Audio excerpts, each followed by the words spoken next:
Teachers और legendary साथियों, अस्सलामुअलैकुम।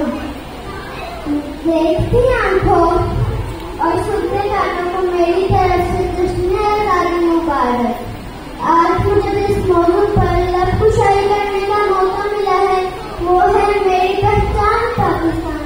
सामने जाने पाक लोगों की सरजमीन पाकिस्तान, बहुत से लोग शहीद हुए थे, उनके खून से बना मुल्क पाकिस्तान।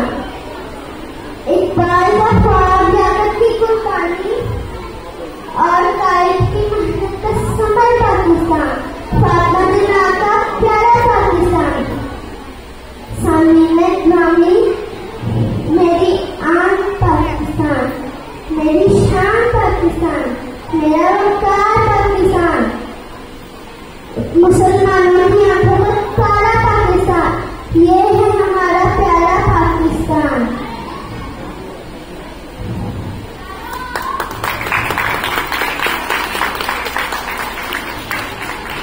पाकिस्तान